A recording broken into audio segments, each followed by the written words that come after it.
Yang kami hormati Direktur Promosi Kebudayaan Bapak Wawan Yogaswara SSM Hub. Yang kami hormati para narasumber Bapak Profesor Oman Faturrahman, Ibu Musdalifah Sahib PhD, dan Bapak Upi Asmaradana. Serta yang kami hormati seluruh peserta diskusi yang berbahagia, baik yang hadir secara luring di Museum Kepurbakalaan Banten ataupun menyaksikan diskusi ini melalui seluruh kanal Indonesiana. Puji syukur kita panjatkan kehadirat Allah Subhanahu wa Ta'ala.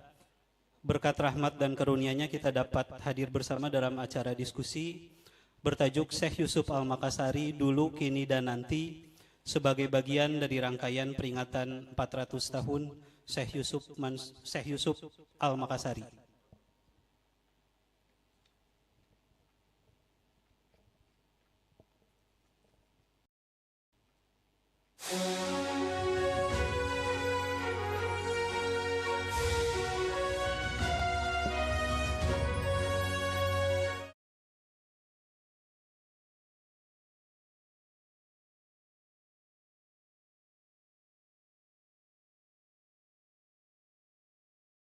Selanjutnya marilah kita simak sambutan sekaligus pembukaan kegiatan yang akan disampaikan oleh Direktur Promosi Kebudayaan Bapak Wawan Yogaswara SSM Hub.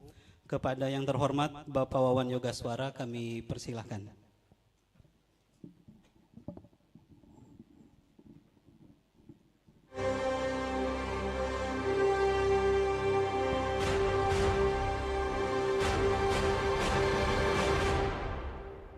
Terima kasih. Assalamualaikum warahmatullahi wabarakatuh. Salam sejahtera untuk kita semua. Om Swastiastu, Namo Buddhaya, salam kebajikan rahayu. Yang kami hormati para narasumber, Profesor Oman Faturrahman, Ibu Musdalifah Sahib PhD, kemudian Bapak Upi Asmaradana, dan juga yang kami hormati Bapak Angga Pusahidayat sebagai moderator. Yang kami hormati Bapak Ibu akademisi, para mahasiswa, juga para kawan dan semua pihak yang ikut hadir yang tidak bisa kami sebutkan satu persatu tanpa mengurangi rasa hormat.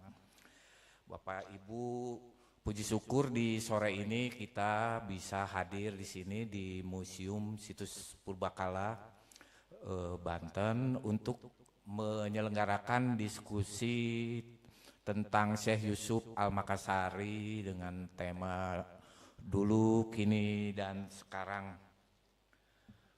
Kami dari Kementerian Kebudayaan sangat mengapresiasi dan berterima kasih kepada semua pihak yang ikut mendukung, membantu dalam penyelenggaraan peringatan 400 tahun Peringatan 400 tahun Syekh Yusuf Al-Makassari dengan beberapa rangkaian termasuk diskusi pada sore ini. Ini menunjukkan bahwa semangat dan ajaran keislaman maupun ajaran intelektual serta semangat perjuangan Syekh Yusuf ini masih hidup sampai saat ini.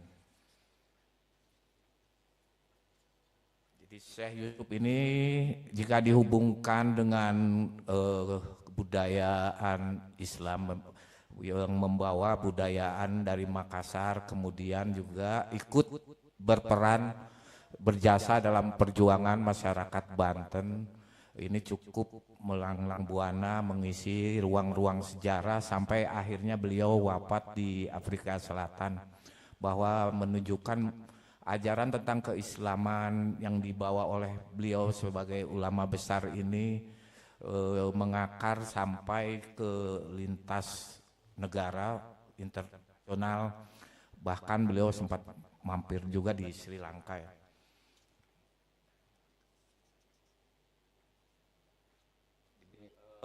Berkaitan dengan Syekh Yusuf ini berarti kita berbicara juga tentang spiritualitas, kemudian diplomasi, keilmuan, dan juga berbicara tentang diaspora karena beliau ini meninggal di luar Indonesia di Afrika Selatan, dan juga kita berbicara tentang diplomasi kebudayaan Indonesia dalam satu tarikan napas.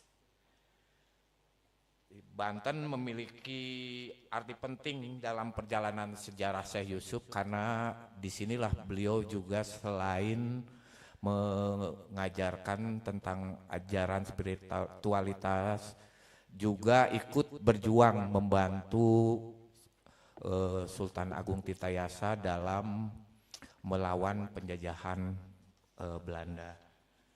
Kedekatan beliau dengan Sultan Agung Tirtayasa ini menunjukkan bahwa ilmu, spiritualitas, dan keberpihakan pada martabat bangsa merupakan kesatuan nilai yang tidak dapat dipisahkan.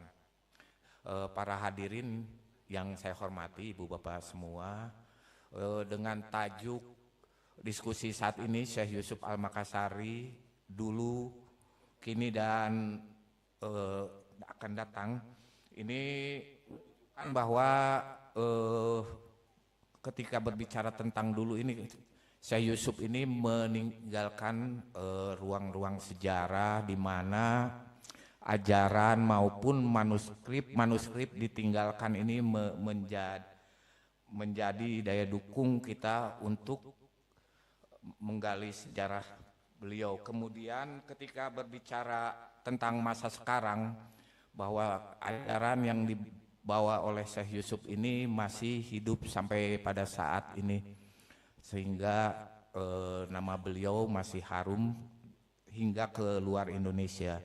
Dan ketika kita berbicara masa nanti,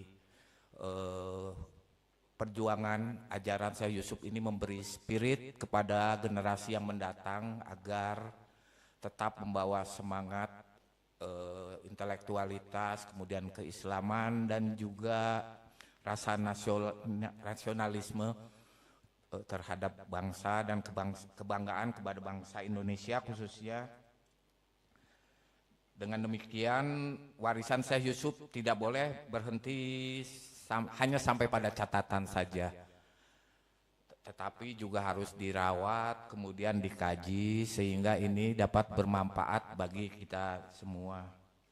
Jadi warisan intelektual dari Syekh Yusuf ini diharapkan juga dapat memperkuat tujuan kita untuk menjadikan sejarah Syekh Yusuf Al-Makassari ini menjadi salah satu Memory of the World UNESCO. Jadi diharapkan dari pertemuan diskusi ini bisa menghasilkan juga memperkuat tujuan kita untuk menjadikan Syekh Yusuf ini sebagai Memory of the World. Selain itu juga kita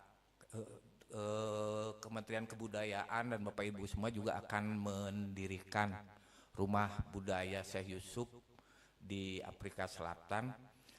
Diharapkan dengan adanya pertemuan diskusi ini bisa memberikan gambaran tentang konsep, baik itu konsep secara arsitektural, kemudian juga pengelolaan dan sebagainya, sehingga ini dapat menjadikan sesuatu awal yang baik untuk kita bisa sama-sama membangun nama Syekh Yusuf Al-Makassari ini bersama-sama hingga ke internasional.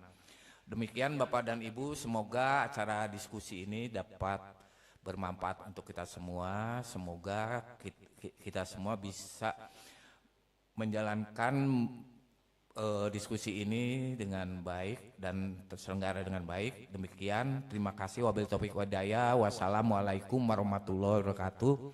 Salam sejahtera untuk kita semua. Om Santi Santi Om. Terima kasih.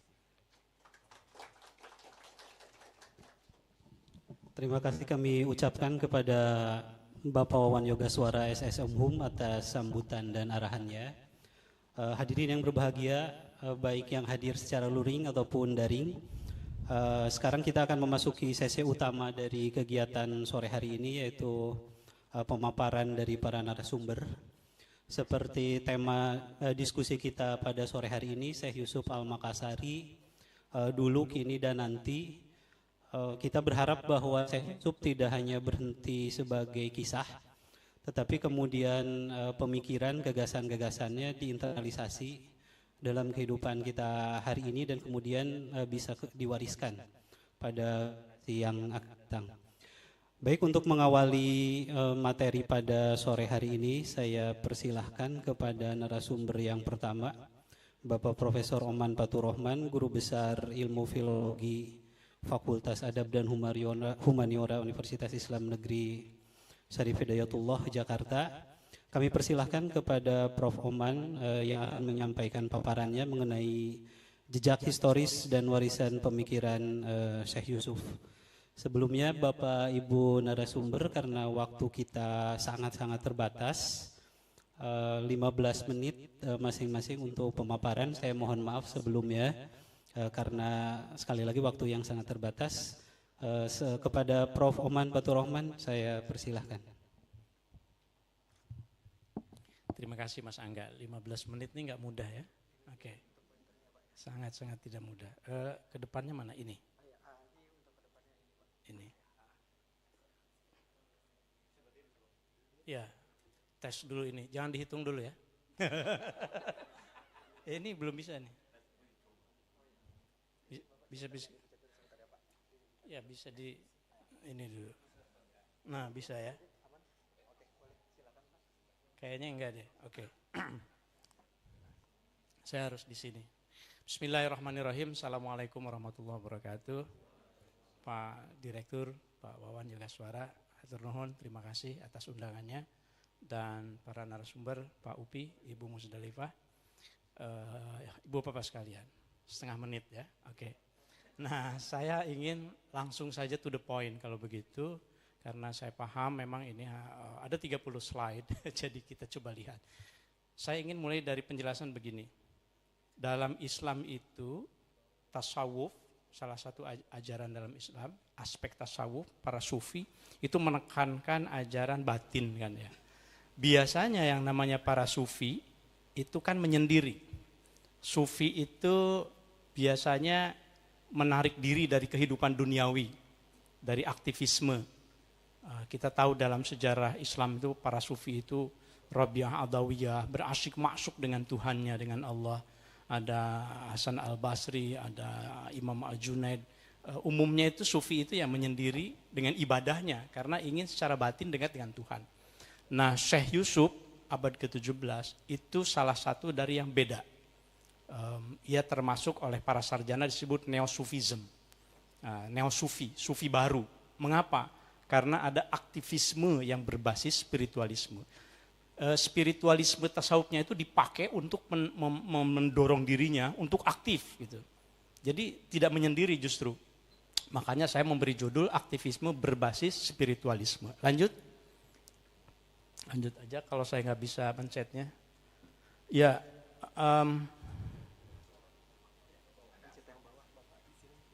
ini ya. Bisa, oke. Lebih cepat kalau ini lebih cepat. Ini sebetulnya tidak akan saya elaborasi karena ini hanya narasi usulan menuju memory of the word waktu itu. Sejak 2 tahun lalu, saya sebagai anggota Dewan Pakar di IKON waktu itu, Ingatan Kolektif Nasional di Perpustakaan Nasional. Ini Ketua Umum Penasehat dari Angkatan Muda Syekh Yusuf, Mas Arif Rashid. Nah, saya lanjutkan izin ya.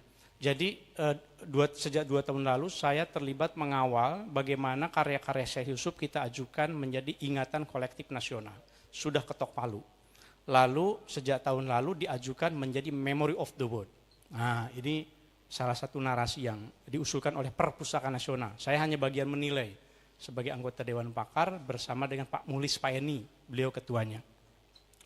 Nah, Syekh Yusuf ini kita semuanya tahu, ini saya nggak tahu di sini jadi agak rusak ininya ya, susunannya, slide-nya. Sebetulnya ini lebih rapi di aslinya. Lahirnya kita tahu di Goa, awal abad ke-17, kemudian berjuang melawan kolonialisme. Nah, ini salah satu bukti bahwa sufisme yang dianut oleh Syekh Yusuf bukan menarik diri dari keramaian. Justru dengan semakin soleh, dia harus semakin aktif dalam urusan publik.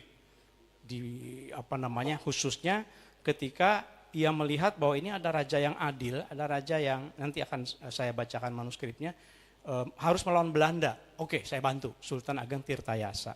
Sultan Ageng Tirtayasa itu cucu dari Sultan Abu al-Mafakhir. Abu al-Mafakhir itu yang pada abad ke-16, 17 itu berkorespondensi dengan Ibnu Alan di Mekah untuk bertanya, ini gimana baiknya jadi sultan tuh gimana ya? Lahirlah manuskrip Al-Mawahib Ar-Rabaniyah Anil As'ilah Al-Jawiyah. Jadi Syekh Yusuf ini sudah melihat nasabnya dari Sultan Ageng Tirtayasa sehingga beliau bantu bahkan sampai berseteru dengan putranya ya, Sultan Haji ya. Oke, kemudian diasingkan ke Ceylon. Yang menarik itu ketika di Ceylon, Ceylon itu kan ada 4 nama ya, ada Ceylon, ada Sarandib, ada Langka gitu ya, Sri Lanka makanya disebutnya. Bagi Syekh Yusuf ini gimana caranya supaya saya tetap aktif, kan tasawufnya tasawuf yang aktif. Maka ia memberi tafsir. Saya diasingkan ke Ceylon, dalam manuskrip itu disebutnya diselonkan, menarik ya, dibetawikan gitu, dijakartakan, diselonkan. Syekh Yusuf bilang, beliau menulis An-Nafah As-Sailaniyah, manuskrip kitab An-Nafah As-Sailaniyah. Beliau bilang, diselonkan itu saya tidak merasa diasingkan. Saya justru merasa tersanjung karena ditempatkan di tanah Nabi Adam turun, Sarandib kan. Makanya beliau tetap aktif, kira-kira begitu. Kemudian beliau diasingkan ke Cape Town, wafat di sana. Ini kira-kira beberapa manuskrip Syekh Yusuf, ada 23-an. Nah, tentu aja ini dari Ibu Muzdalifah waktu itu. Terima kasih banyak fotonya ya, foto yang beberapa terutama yang ada di sini. Sebagian tentu dari Perpustakaan Nasional, terima kasih, dari Leiden juga. Nah, yang ini yang belum ada. Ini temuan baru. Ini baru beberapa bulan lalu juga. Saya terima kasih banyak kepada Mas Maskur, Nyak Maskur Safrudin. Beliau ketemu dengan Pak Menteri Kebudayaan beberapa bulan lalu di museumnya, di Pedir. Ini Pedir Museum. Ini Nyak Maskur itu ngasih tahu ke saya, ada temuan baru manuskrip. Ternyata Syekh Yusuf itu karyanya pernah diberi syarah begitu oleh Syekh Abdul Raub Singkal. Ini ada satu karya baru, judulnya di mana ya? Di sini enggak kelihatan, tapi amma ba'du falama waqafa al-faqir al-hakir Abdul Raub Ibnu Ali Al-Fansuri. Jadi Syekh Abdul Raub itu abad ke-17 di Aceh, beliau sebagai Qadhi Malik Al-Adil di zaman Sultanah Safiyatuddin. Nah, beliau menulis satu kitab Ar-Risalah Al-Musamma Binafi Al-Bayan fi tahqiqi masailil a'yan li akhihi. Dia menulis satu karangan Syekh Abdul Raub Singkal ini Nafi Al-Bayan untuk sebagai komentar terhadap Masailul A'yan karangan li akhihi, saudaranya, yaitu banyak bolong ya, Abdullah Asy-Syekh Yusuf At-Taj Al-Haj Al-Mukanna bi Abi Al-Mahasin, yang gelarnya itu Syekh Yusuf itu kan Abu Al-Mahasin Adamullahu barakatuh. Jadi ini belum pernah, bahkan dalam Azumardi Azra, dalam jaringan ulama sekalipun karya ini disebut. Ternyata temenan tuh berdua itu, dan temanannya secara intelektual. Saya belum baca ini secara lengkap karena banyak bolong-bolong, sudah rusak. Syukurlah kemarin dalam banjir bandang di Aceh itu selamat gitu. Mudah-mudahan Kementerian Kebudayaan Pak nanti ini tugaskan aja peneliti, bisa S2, S3 sebetulnya, kasih beasiswa mentahkiknya, kemudian karena ini di Aceh Pak ada kita syukurnya. Di Leiden nggak ada Pak, di Leiden nggak ada. Kalau yang ini kaitan Syekh Yusuf dengan ulama dari Jawa Barat. Jadi kan di sini mohon maaf ya, di sini ada Syekh Abdul Muhyi Al-Mukim bi Qoryah Karang. Qoryah itu Syekh Abdul Muhyi Pamijahan itu murid dari Syekh Abdul Raub Singkal. Ternyata Syekh Yusuf itu pernah berinteraksi begitu dengan seseorang yang namanya Haji Abdul Jalil, murid dari Syekh Abdul Muhyi. Jadi silsilah keilmuannya intinya sebetulnya manuskrip ini keren gitu loh kalau dipromosikan sebagai silsilah intelektual. Hanya saja ya masih banyak PR-nya. Ini beberapa kajian publikasi yang sudah terbit. Beberapa saya ngebut di sini. Ini Zubdatul Asrar, salah satu yang paling terkenal nih. Sama kan? Al-Mukanna. Cuma ini anak filologi harus hadir ya, harus mentahqiq karena tulisannya Al-Makanna. Al-Makaniyah itu salah kan secara nahwu ya, tapi salah itu jangan, orang dulu kok salah, jangan begitu. Itu kita tidak lebih baik dari orang yang dulu menuliskannya gitu. Hanya saja secara ilmu nahwu memang itu kan harus al-mukanna. Al-Mukanna, karena isim maf'ul dia. Al-Mukanna menjadi bi abil mahasin, sama kan dengan yang tadi. Jadi nggak ragu lagi bahwa yang tadi itu memang itu ada karangan Syekh Yusuf yang belum diketahui. Sudah diterbitkan oleh Ibu Nabilah. Nah ini beliau almarhumah beberapa waktu lalu wafat. Saya murid beliau, alhamdulillah merasa tersanjung sekali. Kalau diceritain banyak, saya suka kemana-mana kalau cerita ini karena seru sekali seperti drama gitu. Saya ketemu dengan beliau itu. Kemudian Ibu Nabilah ini seorang yang memang ditakdirkan di Indonesia ini, seorang yang wulidat fi Misra kan, lahir di Mesir, kemudian wafat di Mesir, tapi dufinat fi Indonesia. Dia mencintai Indonesia. Meninggalnya di sana, di Mesir kemarin. Tapi dimakamkan, disolatkan di Masjid Al-Azhar beliau itu. Ini murid yang meneliti Syekh Yusuf, sampai beliau ketemu dengan Nelson Mandela segala. Terakhir tanggal 23 Desember itu ketemu dengan Pak Menteri, kemudian acara, dan dengan Pak Taufik Ismail. Membaca puisi bersama kan, dalam acara menjelang 400 tahun Syekh Yusuf. Ketika saya lapor ke ibu saya mau ini diundang sama kementerian untuk ini di Banten. Iya, kata putrinya, itu sebenarnya ibu dulu diundang untuk hadir di sini. Jadi kita doakan ya, mudah-mudahan baca Fatihah masing-masing ya, karena lama kan baca Fatihah ya. Nanti habis waktu saya. Kemudian Zubdatul Asrar ini yang ditulis, ini jelas manuskripnya itu bahwa Zubdatul Asrar itu memang ditulis untuk Sultan Abu Al-Fatah Sultan, jadi cucu dari Abu Al-Mafakhir. Sultan Abu Al-Mafakhir sahib Banten, pemilik Banten, sahib Banten. Itu jelas sekali manuskripnya, tanggalnya juga dan seterusnya. Nah ini pandangan Syekh Yusuf. Mengapa beliau komit banget dengan Sultan Ageng Tirtayasa. Beliau melihat bahwa menurut Syekh Yusuf, Sultan Ageng itu Hadratul Malik Al-Azam wa Sultan Al-Aqwam sahibul adalah. Sangat adil orangnya, at-tamah wal ahkam al-ammah wal himah al-aliyah, cita-citanya tertinggi. Makanya tadi saya baca dalam narasinya, itu Sultan Ageng Tirtayasa itu masa kejayaan Kesultanan Banten itu ada di situ. Sahib aliyah, kemudian kahful ulama, dan yang menarik bagi saya nanti di sini nih. Wajabiru qulubil ghuraba minal mutakassirin. Itu Sultan Ageng Tirtayasa itu raja yang mau menambal hati yang pecah begitu, maksudnya yang broken heart begitu, mutakassirin. Kan Syekh Yusuf itu kan, mohon maaf, dari Goa itu kan ya tidak dikenal di Goa, maksudnya dikenal tetapi berkarirnya tidak di Goa. Saya nggak tahu sakit hati atau gimana, nanti Ibu Muzdalifah yang menjelaskan gitu ya. Nah kemudian merasa sebagai mutakassir Syekh Yusuf, di ini sama Sultan Ageng Tirtayasa. Tapi yang kedua yang menariknya ini nih, al-mutamassik bidzohiri syariah wa batinil hakikah. Syekh Yusuf itu tidak memisahkan antara tasawuf dan syariat. Orang yang sudah jadi sufi ya tetap harus sholat gitu. Silahkan dinonton ngariksa saya di YouTube ya. Itu saya sudah khatamkan Zubdatul Asrar. Di situ saya pecah menjadi per episode begitu bagaimana ajaran Syekh Yusuf yang sebetulnya kalau direaktualisasi kembali sangat menarik. Nah ini prinsip utamanya. Bagi Syekh Yusuf, awwalut tasawuf ilmun. Kalau mau jadi sufi itu ya harus punya ilmu dulu. Jangan tiba-tiba langsung, aku menyatu dengan Tuhan, aku nggak perlu sholat. Tidak. Awalut tasawuf ilmun, wa awsatuhu amal. Setelah itu baru amal, aktivisme makanya. Jadi mengabdi kepada sultan, berkarya. Syekh Yusuf itu karyanya luar biasa. Manuskripnya tadi saya sebut 23 mungkin kurang begitu ya. Begitu ke Cape Town nulis lagi. Tapi hebatnya itu bahasa Arab gitu. Semuanya itu. Tidak di dalam bahasa lainnya begitu ya. Kemudian terakhirnya wa akhiruhu muhabah. Menjadi sufi bukan berarti meninggalkan duniawi. Mengutip Ibnu Arabi ini nih. Rijalul hadzal maqam la yatrukuna dhahirus syariah abadan. Orang yang mau menjadi yang ahli tasawuf itu tidak boleh meninggalkan syariat sama sekali. Silahkan, ini salah satu episode di Ngariksa ya.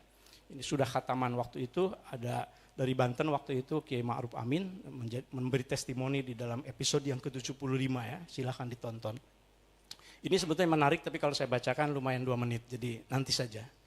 Saya ingin ngebut ke sininya secara jejaring intelektualnya. Jadi Syekh Yusuf itu di abad ke-17 sejajar dengan Syekh Nuruddin Araniri, dengan Syekh Abdul Rauf Singkel pada abad ke-17. Nanti ajarannya itu tarekatnya kan khalwatiyah. Sementara yang Syatariyah Syekh Abdul Rauf Singkel menyebarkan keulakan, Yang Syekh Abdul Muhyi Pamijan tadi, itu Satariah ke Jawa Barat, nanti nyambungnya ke Yogyakarta, ke Kesultanan Yogyakarta, Cirebon, Surakarta, dan lain-lain. Jadi Syekh Yusuf ini jaringan ulamanya luar biasa sekali beliau ini.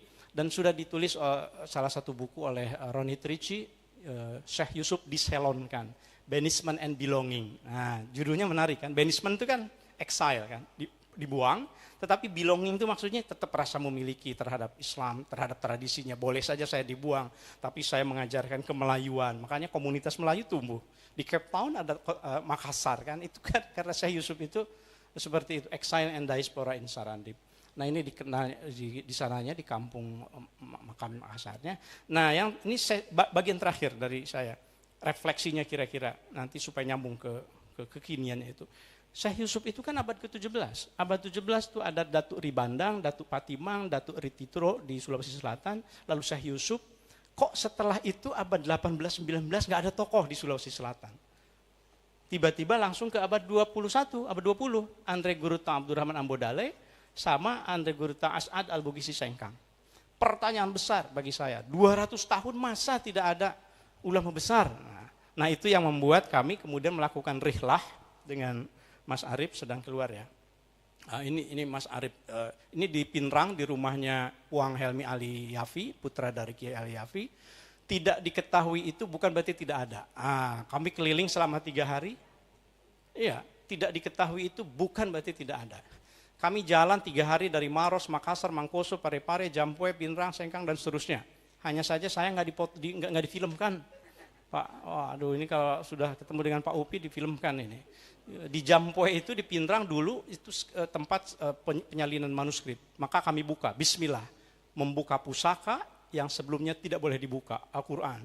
Kami buka pelan-pelan pakai sarung tangan. Ternyata di lemarinya itu banyak manuskripnya. Nanti akan kami digitalkan melalui program Dreamsy ya. Alhamdulillah. Nah ternyata salah satu yang monumental tuh ini. Ketemulah tokoh, ternyata 200 tahun tuh nggak kosong. Ada namanya Syekh Zainal Abidin ini lihat. Fi balad Pamano fi ardi al-Bugisi wa dzalika ala yadi katib ar-rajul al-Rabil Karim Zainal Abidin bin Syekh Umar Al-Jawi Al-Bugisi. Ini wafat tahun 1890. Jadi akhir abad ke-19. Makamnya kami kunjungi, ternyata di situ ada tulisan leluhurnya itu Effendi. Kalau Effendi Turki nih saya bilang. Jadi ini harus ditelusuri ke Turki. Jadi kita jalan-jalan Pak Direktur nanti ke Turki. Syekh Yusuf segala itu. Nah kemudian sudah ditulis oleh kawan kita Husnul Fahimah, dan kemudian selanjutnya identifikasi menunggu kajian para filolog karena perlu ilmu filologi nanti digabungkan dengan di Banten segala begitu, supaya dulu kami diskusi itu gimana supaya Makassar dengan Banten itu terhubungkan melalui Syekh Yusuf gitu. Ini Mas Arif tadi ketinggalan film, sebetulnya ada ini Mas Arif, ini nih monumental sekali ini kan, temuan luar biasa itu dari berangkat tadi Syekh Yusuf. Kemudian yang terakhir ini kita doakan bersama-sama, mudah-mudahan saya nggak tahu, mungkin dari kementerian sudah ada info jangan-jangan dari UNESCO apakah sudah ada keputusan atau belum, tapi saya yakin itu akan disetujui sebagai Memory of the World ya. Dan yang terakhir ini dari Mas Arif, saya kira waktu itu berharap kita teman-teman Angkatan Muda Syekh Yusuf di Makassar dengan di Banten barangkali gimana supaya kita punya pusat kajian peradaban Islam Syekh Yusuf. Jangan hanya di akademik saja, harus ada impact-nya ke kebudayaan Indonesia, ke ekonomi kreatif Indonesia, supaya ya jangan museum-museum begitu saja, tapi museum yang terintegrasi. Kami sudah presentasikan ke Mas Arif, ya tinggal nyari donaturnya katanya gitu. Ya nanti tinggal bilang ke Pak Menteri ya selesai sebetulnya itu. Nah, karena ini yang disebut museumnya itu ada pameran artefaknya, edukasinya, tur historianya, ekonomi kreasinya, itu satu kesatuan. Konsepnya sudah ada. Oleh karenanya mari kita gaungkan semuanya karya-karya Syekh Yusuf ini. Ada Kemenbud, Ikon, MKB, Manasa, Ngariksa. Tadi ada kabar kabar Makassar, kabar Sunda. Pokoknya Pak Upi itu bekerja di media. Ini Dreamsy itu program digitalisasi kami itu sudah menghasilkan 500 juta halaman selama 7 tahun, diperpanjang sampai 2030 kami digitalkan. Insya Allah nanti ke Pinrang kita sudah bisa ya siap untuk mendigitalkan. Tadi ada siapa tadi ya? Katanya manuskripnya di mana tadi? Ada tadi ngobrol sekilas. Oh, ada naskah belum di digital. Oke, nanti kita datangi. Dan silakan nonton Ngariksa. Ini channel kami. Ya, subscribernya baru 8.000 sekian saja. Tapi ini kami konsisten untuk menjaga supaya kita bisa menatap masa depan dengan merawat masa silam. Hatur nuhun. Assalamualaikum warahmatullahi wabarakatuh. Waalaikumsalam warahmatullahi wabarakatuh. Terima kasih Prof. Oman. Selanjutnya materi yang kedua, jika tadi Prof. Oman sudah bicara soal karya Syekh Yusuf Al-Makassari, untuk narasumber yang berikutnya Ibu Musdalifah Sahib PhD dari UIN Alauddin Makassar. Beliau juga sekaligus Duriyah Syekh Yusuf Al-Makassari akan menyampaikan materi dengan tema relevansi nilai Syekh Yusuf dalam kehidupan kontemporer. Kepada Ibu Musdalifah saya persilahkan.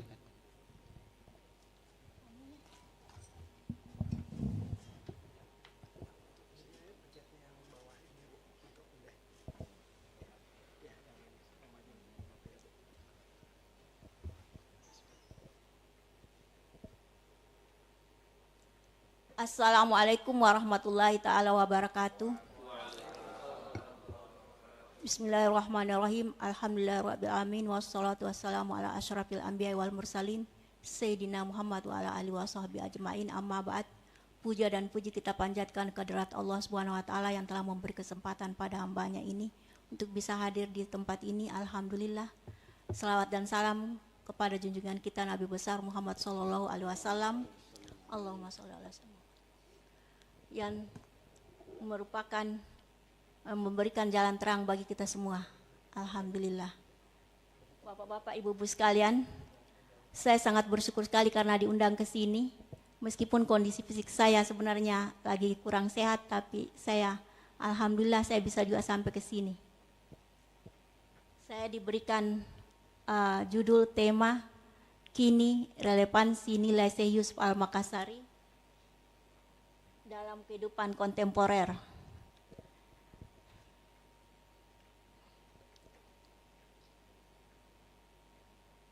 Tidak perlu kita bahas itu ya, saja pembahasannya.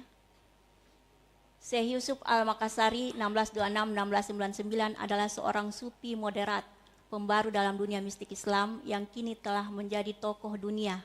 Beliau merupakan seorang master sufi dan salah seorang keturunan Ahlul Bait yang telah berkelana ke beberapa belahan dunia untuk menuntut ilmu pengetahuan Islam khususnya dalam bidang sufisme atau tasawuf. Selain sebagai Taj al-Halwati, dia juga bergelar Wali Kutubur Rabbani wal Arif as-Samadani dan terkenal dengan paham wahdatus samadnya, kesatuan arah bergantung. Ajaran utamanya adalah pemurnian akidah umat Islam, nilai-nilai kehidupan kepribadian dan ajarannya sufismenya memiliki relevansi yang sangat kuat dalam kehidupan masyarakat kontemporer dan kini sudah mulai banyak dikaji dan diteliti oleh sejumlah ilmuwan baik dari Nusantara maupun dari luar negeri. Harisma beliau masih tetap terjaga hingga 400 tahun ini, bahkan hingga masa-masa yang akan datang. Oleh karena itu tidaklah mengherankan jika beliau diusulkan sebagai Memory of the World of UNESCO ya. Alhamdulillah. Ini biodata singkat beliau. Namanya Syekh Yusuf Al-Makassari, lahir 1626, meninggal 1699 atau setuju dengan 1036 hingga 1110 Hijriah. Kemudian places of burial artinya pemakamannya adalah di Semprit Capton dan Lakiong Makassar Goa. Ada beberapa orang yang mengatakan bahwa di Banten juga ada, tapi hingga kini saya belum mendapatkan bukti realnya ya.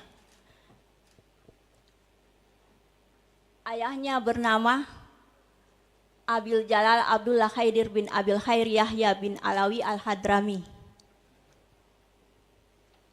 Itu bisa ditemukan di beberapa kitab Syekh Yusuf yang ada juga di Berlin dan juga di Universitas Princeton University. Dan sekaligus ada di Sembangang ayah saya, dari leluhur saya. Alhamdulillah. Ibunya adalah Aminah itu Biani Daeng Kunjung binti Ahmad Daileo Galarang Moncoloe atau Kepala Daerah Moncongloe. Silsilah Muhammad Yusuf bin Abil Jalal Abdullah Haidir bin Abil Khair Yahya bin Alawi Al-Hadrami bin Abdullah bin Hasan bin Alawi bin Ahmad bin Muhammad Yahya bin Al-Mahdi bin Abdullah bin Umar bin Muhammad bin Ali bin Alawi bin Muhammad bin Alawi bin Abdullah bin Hasan bin Ali bin Abu Talib karamallahu wajhah dan Fatimah Zahra radhiyallahu anha binti Muhammad sallallahu alaihi wasallam. Jadi sekarang sudah jelas.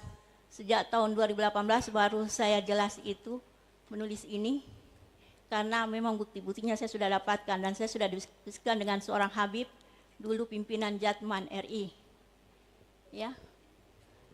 Wives Siti Deni Sangah, Hadijah Sayyidat Jiddah, Syarifah Ratu Habibah, Syarifah Ratu Fatimah Hatijah, Fani, Hafila Johar Manikam, Hafifah dan Afifa Eledi of Ceylon. Jadi ada juga bangsawan Ceylon terakhir dia nikahi. Putra putrinya Zamania atau Puang Amang, Abdullah Dain Takaresitaba. Ada juga mengenalnya sebagai Ibauru. Abdul Kabir Jalaluddin Tubagus Matoa itu adalah cucu dari Sultan Banten. Hafila Asma Abdullah Muhammad Sa'ad Tubagus Malolo juga masih dari Banten. Habibah Asani Sarah Muhammad Taji Abdul Manan Tuan Incek Daeng, Abdullah Tuan Ridima Muhammad Jailani Syekhul Alam, Tuan Rilau Ahmad Karemamo Kesagira Karemami. Untuk selengkapnya nanti bisa baca di disertasi saya ya, tesis saya. Masdar guru-gurunya itu ada 4 guru, sekitar 4 gurunya di Sulawesi Selatan dan sekitar 15 di luar negeri. Mulai dari Sulawesi Selatan hingga India, Yemen, Makkah dan Madinah, Tilsam, Damaskus. Sejak tahun 1631 beliau sudah mulai belajar hingga 1661. Itu saat wafatnya gurunya Abu Ahmad, Abul Barakah Ahmad, Abu Barakah Ayub bin Ahmad bin Ayub Al-Khalwati. Ya. Tahun 1661. Turuk Sufi Orders, he learned and master 18 Turuks and obtained 5 certificates. Dia belajar dan menguasai 18 tarikat dan memperoleh 5 sertifikat sebagaimana yang kita ketahui, yaitu Qadiriyah from Syekh Nuruddin Araniri, Naqsabandiyah from Syekh Muhammad Abdul Haqi Al-Misjaj Al-Naqsabandi, Ba'lawiyah from Syekh Sayyid Ali, Sattariyah from Syekh Ibrahim Al-Qurani, dan Halwatiyah dari Syekh Abul Barakah Ayub bin Ahmad bin Ayub Al-Khalwati. Di situ ada salah ketik sedikit, tidak disebut Ahmadnya. Works or risalah. Sekitar ada 57 teks yang terkait dengan Syekh Yusuf. Kebanyakan itu tersimpan di Leiden dan Perpustakaan Nasional Jakarta.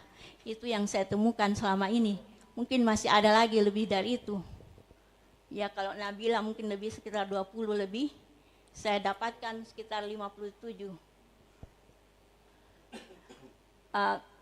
Ajaran utamanya itu jelas sekali, pemurnian akidah dan terkenal dengan Pahmuadul Pusamatnya, kesatuan arah bergantung. Itu bisa didapatkan dalam kitab An-Nafhatus Sailaniyah halaman 28 baris ke-11 ya, Pak. Places of Seal, ya tempat pengasingannya jelas Ceylon, Sri Lanka dan Cape of Good Hope, Tanjung Pengharapan, Cape Town, South Africa. Title dan nama-nama sebutannya Abul Mahasin, Bapak Kebajikan, Abul Harkani, Bapak Pergerakan, Hadiatullah Taj Al-Halwati, Hadiah Allah, Mahkota Halwatiyah, Sayyidina Salama, itu karena terjemahan dari Karenta Salamakah dan Tuanta Salamakah, itu dalam bahasa Makassar, tapi Sayyidah Salama dari bahasa Arab. Tuanta Salamakah, Tuanta Salamae dari Bugis, Panvita Tuma UPE itu dari Masen Rempulu. Tuan Yusuf of Makassar, Abidin Tadia Yosef itu dari Afrika Selatan, dan Kutubur Rabbani wal Arif As-Samadani adalah gelar keahlian beliau. Kata salah seorang teman saya yang pernah belajar di Mesir, doktor dari Mesir, itu mengatakan bahwa satu wali kutub Rabbani itu hanya diturunkan pada satu orang dalam satu zaman. Dalam satu periode hanya satu wali kutub yang diturunkan oleh Allah Subhanahu wa taala.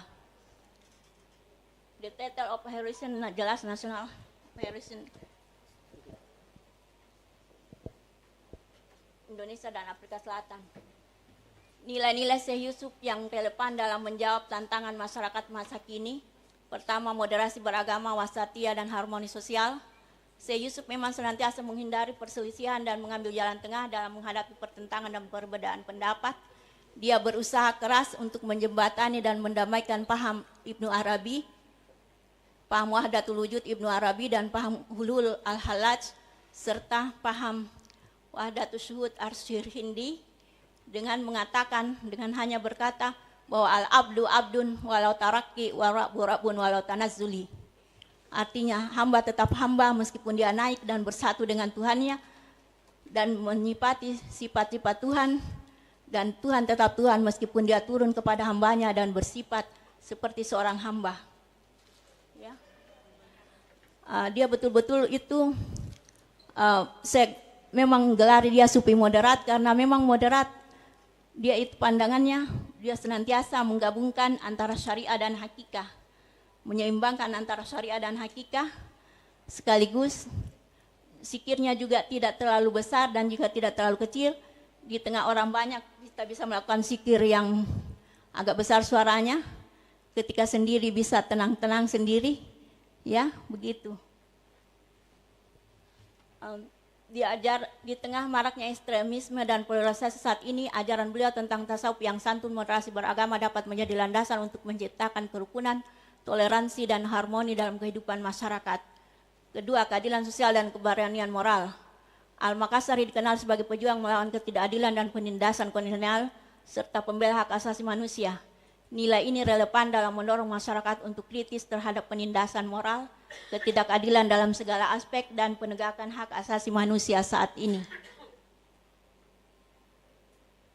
Integrasi iman dan perjuangan sufisme aktif. Kepribadian Syekh Yusuf memang tidak memisahkan kehidupan spiritual, tasawuf, dan perjuangan nyata. Itulah sebabnya Buya Hamka menyebutnya sebagai mujahid. Di malam hari dia berdiri sembahyang tahajud, di siang hari dia memegang bambu runcing. Itu dia. Jadi memang sufismenya beda dengan lain seperti yang dikatakan tadi Prof. Oman, ya. Meski hidup di sekitar kaum bangsawan, tapi dia tetap berintegrasi dengan masyarakat awam di sekitar beliau. Ia mengajarkan bahwa agama adalah jalan kasih sayang dan diaplikasikan dalam kebaikan sosial, silaturahmi, atau kepedulian. Keempat, ketahanan mental dan kebangsaan. Dalam pengasingannya Syekh Yusuf ke Ceylon, Sri Lanka, dan Cape of Good Hope, Tanjung Harapan, dia tetap gigih menyebarkan Islam, menunjukkan ketahanan mental, sabar, dan semangat pantang menyerah. Semangat ini penting untuk membangkitkan kepedulian sosial dan semangat kebangsaan di era globalisasi. Etika religius lahir dan batin. Pemikiran Al-Makassari menawarkan kritik sosial dengan menekankan perbuatan yang bersumber dari hakikat Islam secara lahir, syariah, dan batin tasawuf.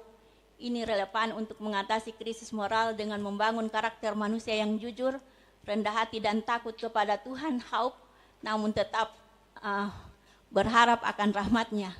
Jadi itu haub dan raja memang selalu seimbang dalam ajaran Syekh Yusuf Al-Makassari. Dia katakan kita harus takut kepada Allah, tapi tetap harus mengharap akan rahmatnya. Tidak boleh orang berputus asa.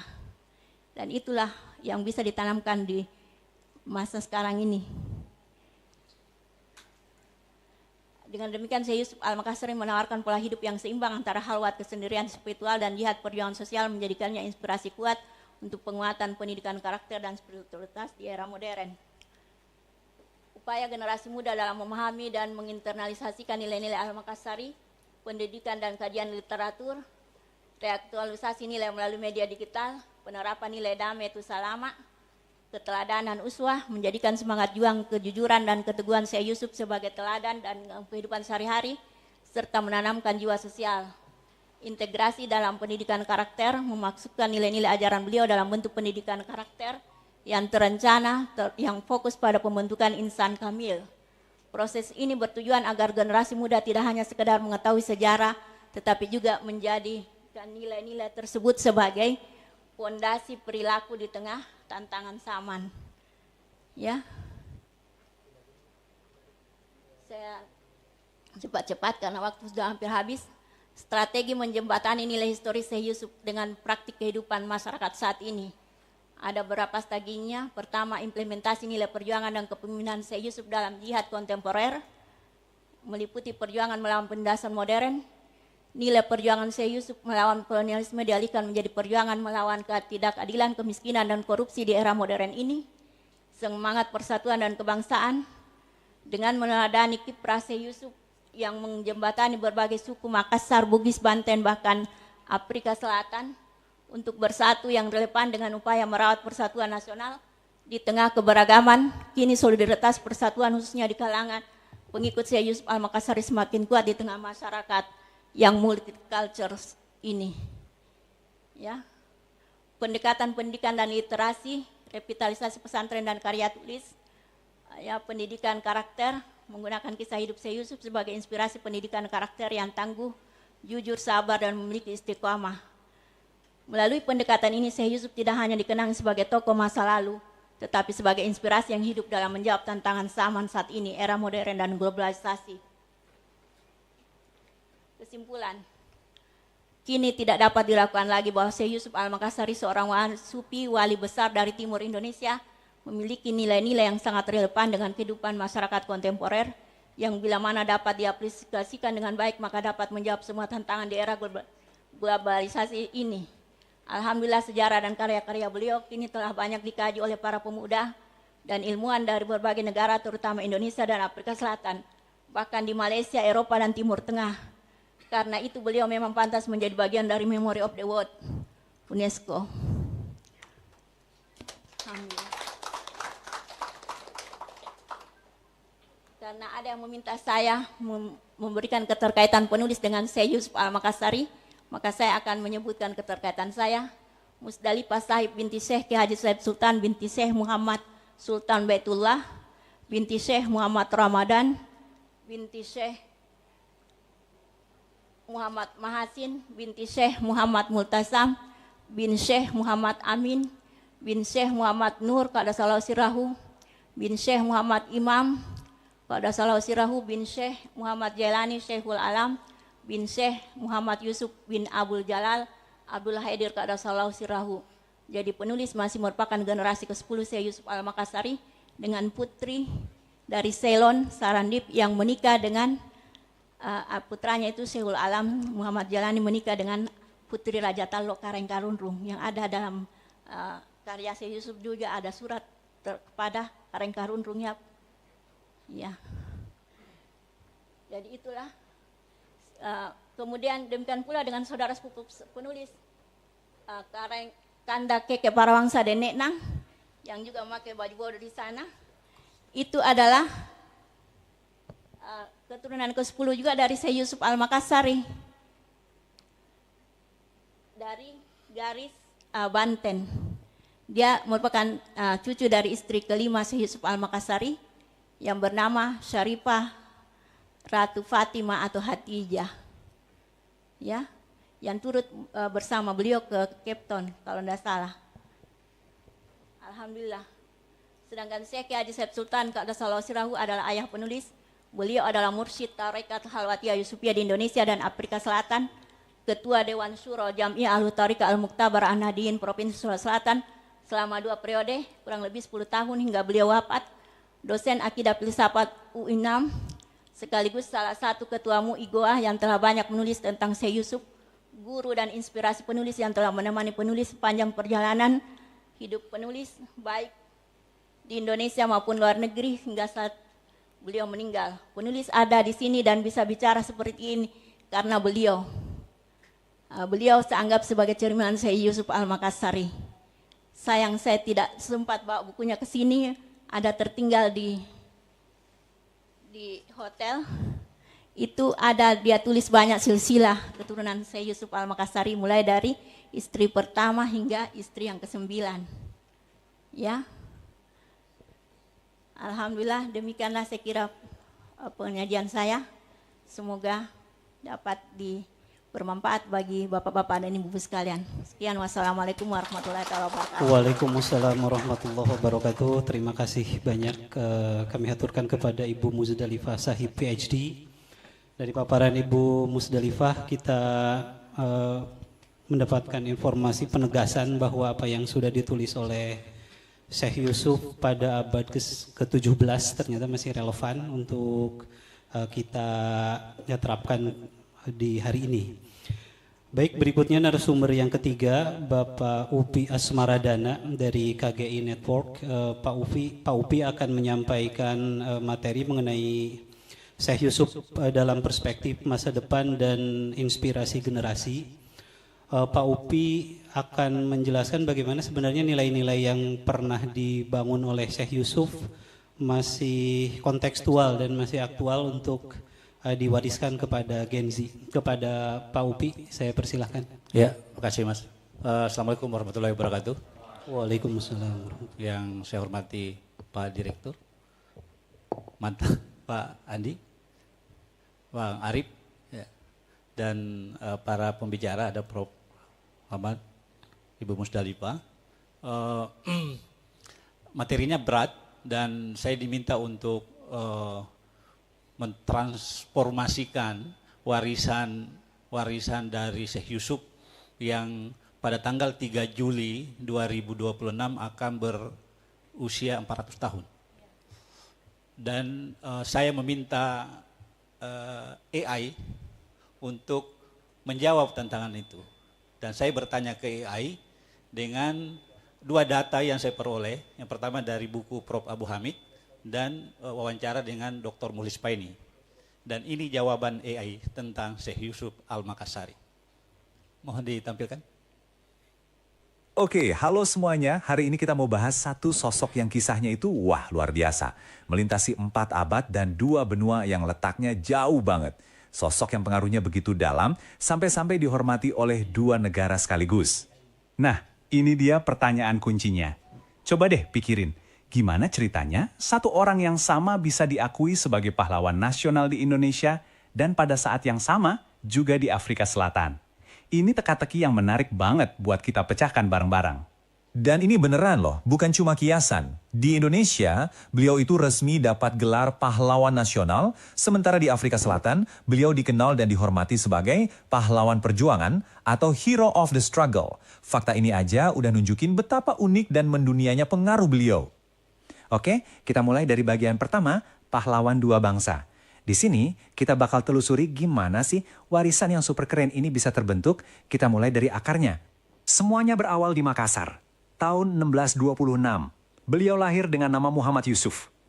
Dan ternyata, beliau bukan dari keluarga sembarangan. Ada koneksinya dengan bangsawan kerajaan Goa. Nah, ini adalah titik awal dari sebuah perjalanan yang bakal mengubah dunia. Tapi Makassar itu baru permulaan. Fase berikutnya dari hidup beliau adalah sebuah perjalanan intelektual yang membawanya keliling dunia untuk mencari ilmu.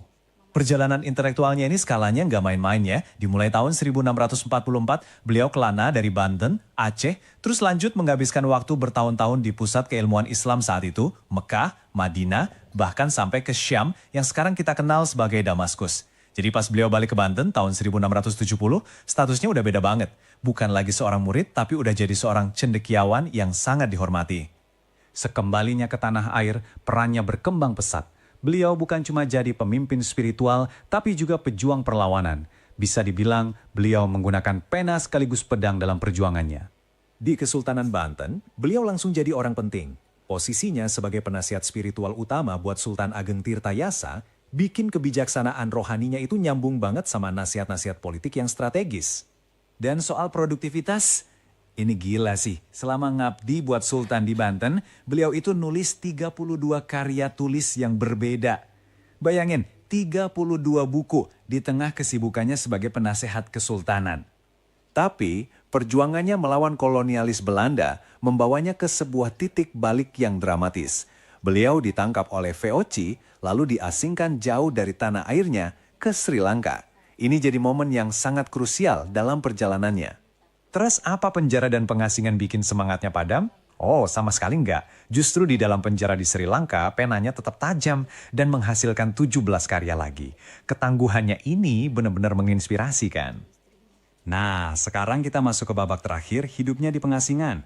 Justru disinilah, di Afrika Selatan, api semangatnya yang abadi itu menyebar dengan cara yang baru dan sama sekali nggak terduga. Belanda, yang waktu itu masih ngelihat beliau sebagai ancaman, mengasingkannya sekali lagi. Kali ini lebih jauh lagi, ke Cape Town, Afrika Selatan. Tujuannya jelas, biar beliau terisolasi dan dilupakan selamanya. Tapi yang terjadi justru kebalikannya. Di Cape Town, Syekh Yusuf gak lagi fokus nulis buku, tapi membangun fondasi sebuah komunitas baru. Beliau jadi titik tumpu bagi orang-orang yang diperbudak, jadi pemersatu sesama buangan politik dari Nusantara, dan bahkan merangkul masyarakat lokal hoi-hoi. Beliau ngajar, nyatuin mereka, dan yang paling penting, menanamkan benih-benih Islam serta semangat perlawanan terhadap segala bentuk penindasan. Jadi, inilah puncaknya. Perjuangannya di dua benua akhirnya mendapatkan pengakuan tertinggi. Pada tahun 1995, beliau secara resmi ditetapkan sebagai pahlawan nasional Indonesia. Dan di era pasca apartheid, Afrika Selatan yang baru dan bebas ikut menghormatinya sebagai salah satu pahlawan perjuangan mereka. Tapi kisahnya nggak berhenti di masa lalu dong. Sekarang yuk kita lihat gimana warisan yang usianya udah 400 tahun ini dijaga secara aktif untuk mungkin 400 tahun ke depan. Salah satunya lewat Festival Aksara Lontara. Ini adalah inisiatif modern yang sengaja dirancang buat ngenalin lagi kisah dan nilai-nilai Syekh Yusuf kepada generasi Z, biar warisannya tetap relevan dan terus hidup. Pendekatannya juga dinamis dan kekinian banget. Buat meningkatkan apresiasi ada pameran, buat menguatkan pengetahuan dibangun museum digital dan diadain seminar internasional. Nah, buat ngelibatin generasi baru ada lokakarya animasi dan lomba film. Dan yang paling penting, festival ini membina kolaborasi lintas sektor. Ini cara yang cerdas banget buat menjaga sejarah tetap hidup di abad ke-21. Kita tutup pembahasan kali ini dengan sebuah renungan. Kisah Syekh Yusuf nunjukin gimana warisan satu orang bisa melintasi 400 tahun, samudra, dan benua, meninggalkan jejak yang gak akan pernah terhapus. Nah, ini bikin kita jadi nanya ke diri sendiri. Kalau beliau bisa melakukan itu semua, kira-kira akan seperti apa warisan yang akan kita tinggalkan? Itu mesin yang menggenerate data yang kita himpun dari berbagai literatur. Tadi saya bertanya ke Ibu Musdalifah apakah data-data itu ada yang miss, dan sepertinya data yang dibaca oleh AI itu ternyata memang harus kita siapkan data-data primer. Jadi pekerjaan kita Pak Direktur adalah bagaimana kita menyiapkan database, big data soal Syekh Yusuf itu dari sumber-sumber yang betul-betul kompeten, karena jangan sampai kemudian isunya ini kemudian menjadi tidak terdokumentasi dengan baik. Ini yang kemudian kami elaborasi sebenarnya bahwa 400 tahun Syekh Yusuf itu bukan sekedar merayakan sebenarnya, bukan sekedar memeringati ya, tapi sebagai upaya kita untuk melestarikan nilai budaya melalui pendekatan promosi budaya digital. Karena saya kira Gen Z dan Gen Alpha sekarang itu untuk membaca yang Prof. Maman tadi itu agak susah. Tadi di luar di lokasi pameran itu kan hanya Prof. Maman yang bisa membaca itu. Sementara dari literatur yang kita peroleh, tulisan-tulisan Syekh Yusuf itu selain berbahasa Arab, juga berbahasa Melayu dan berbahasa Aksara Lontara. Lontara itu di Makassar, Sulawesi Selatan itu ada Lontara Bugis, ada Lontara Makassar. Dan itu yang sejak 7 tahun terakhir itu kami aktif selenggarakan. Jadi menurut kami peringatan 400 tahun Syekh Yusuf ini juga bagian dari strategi soft power diplomasi Indonesia di tengah situasi global di mana Indonesia saat ini disoroti oleh dunia internasional. Perang global di mana posisi Indonesia sekarang menjadi strategis. Oleh sebab itu, dalam pemaparan ini saya membagi 4 tahapan bagaimana perjalanan Syekh Yusuf itu sendiri.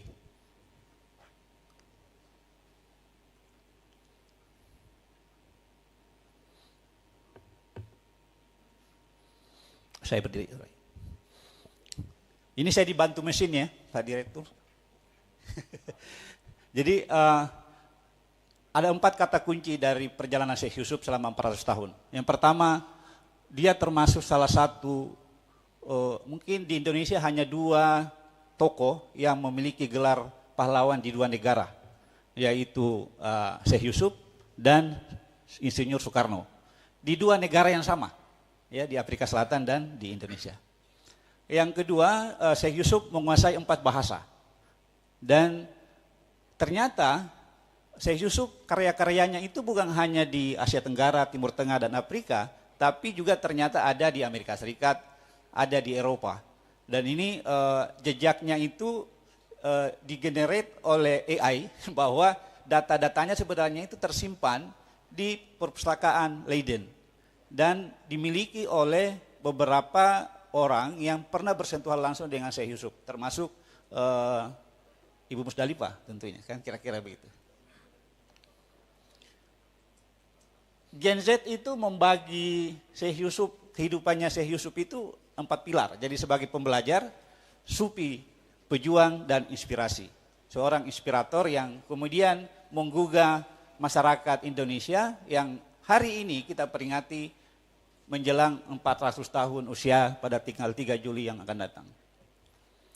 Ini beliau perjalanannya luar biasa. Kehidupannya itu sebenarnya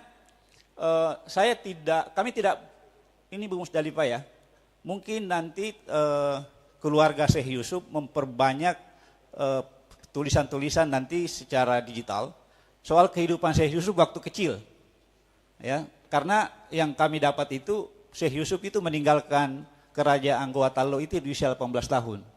Apakah itu salah? Mungkin ya, itu mungkin ya. Dan langsung ke Banten. Tadi saya Prof. Maman tadi Syekh Yusuf itu ternyata mencari gurunya itu sampai ke Banten, tidak ada di Banten, beliau menuju ke Aceh. Sampai di Aceh gurunya sudah pergi ke Madinah, ke Mekah, dikejar sampai ke Madinah dan ke Mekah, dan kemudian setelah itu ke Sam dan kembali ke Banten. Nah disinilah kemudian Syekh Yusuf Al-Makassari tinggal lama di Banten dan menghasilkan 23 karya. Jadi saya pikir kenapa kita di Banten hari ini cukup relevan, karena disinilah karya-karya terbesar dari Syekh Yusuf Al-Makassari itu lahir. Dan tadi dalam perjalanan saya numpang di mobilnya Prof. Maman, kita ngobrol bagaimana perjalanan Syekh Yusuf sampai dari Makassar ke Banten. Saya pikir-pikir tadi dari Makassar 2 jam. Beliau ke Banten itu, ke Batavia dulu, ke Banten, naik perahu. Itu luar biasa perjalanannya, saya nggak bisa bayangkan. Terus di Sri Lanka, jadi di Sri Lanka itu ternyata Syekh Yusuf melahirkan 17 karya.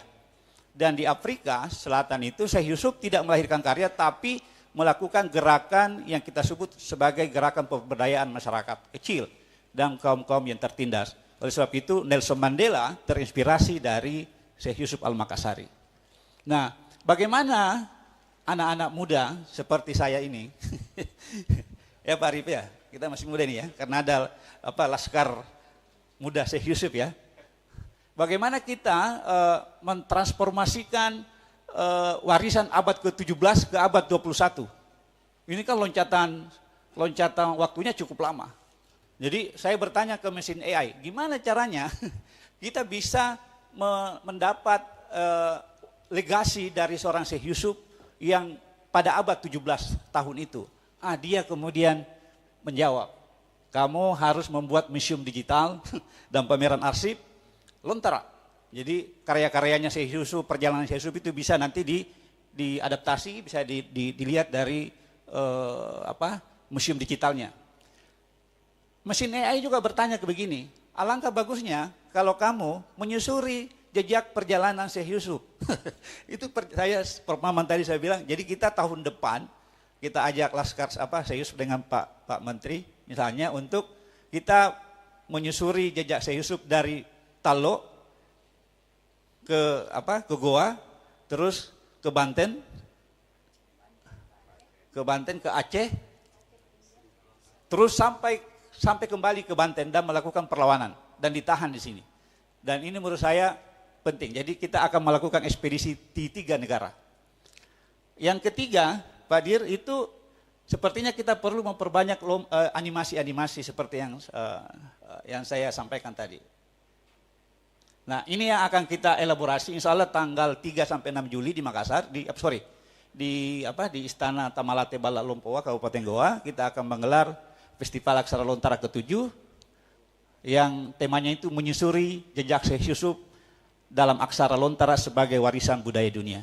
Karena Syekh Yusuf bukan lagi milik Sulawesi Selatan, bukan lagi milik Banten, bukan lagi milik Indonesia, tapi menjadi milik dunia. Ini nanti akan ada 4 kegiatan yang akan kita coba lakukan. Nanti teman-teman di Banten hari ini kita undang juga ke Makassar, sekaligus kita wisata kulineran. Ada Dr. Arif yang bisa menyiapkan sarana dan prasarana. Ada Pak Dir juga ya, yang datang untuk bisa memberi kontribusi buat bagaimana kita mendekatkan jejak warisan Syekh Yusuf di kalangan generasi Z dan Alpha. Karena tadi pagi waktu di Bandara Hasanuddin, saya berpapasan dengan, saya acak ini, saya coba ya, apakah Anda mengenal Syekh Yusuf Al-Makassari? Dia bingung, siapa?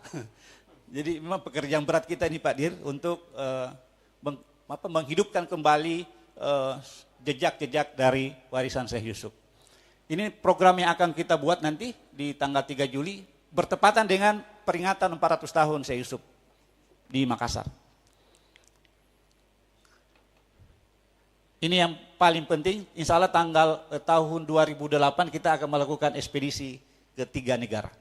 Mudah-mudahan ini bisa kita lakukan sehingga kemudian jejak-jejak digital, jejak-jejak kaki dan tangan serta warisan-warisan tak berbenda dari Syekh Yusuf bisa kita dokumentasikan, bahkan kalau perlu kita buatkan film dokumenter yang sehingga kemudian menjadi dikonsumsi oleh generasi Z dan generasi Alpha.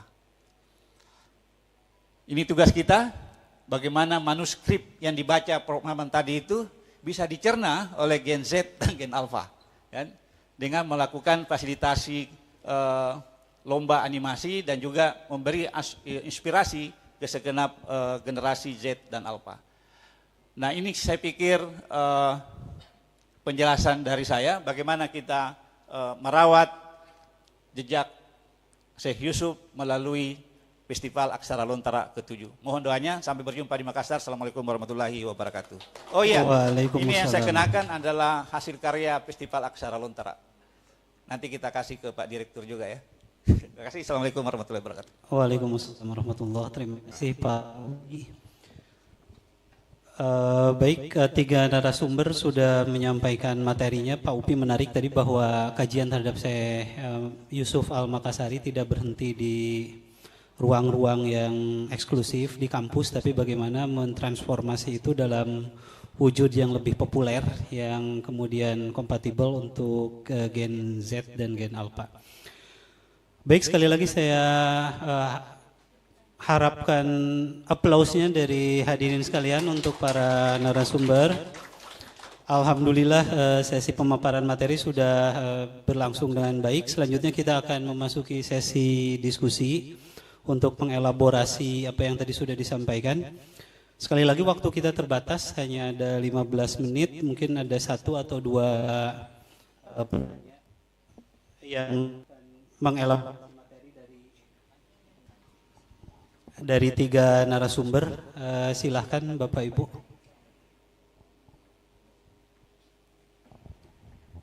Cek.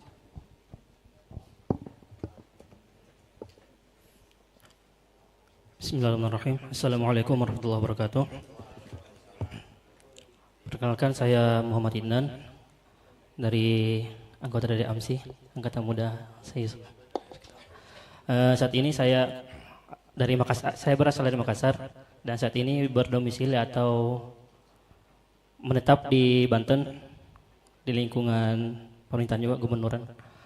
Saya terima kasih untuk para pemaparan tadi tentang ketajaman dan kedalaman dari pendekatan filologi dari Bapak Prof. Oman, terus kehangatan secara emosional lewat Ibu Mustalifah, dan kreativitas dari Bapak Upi.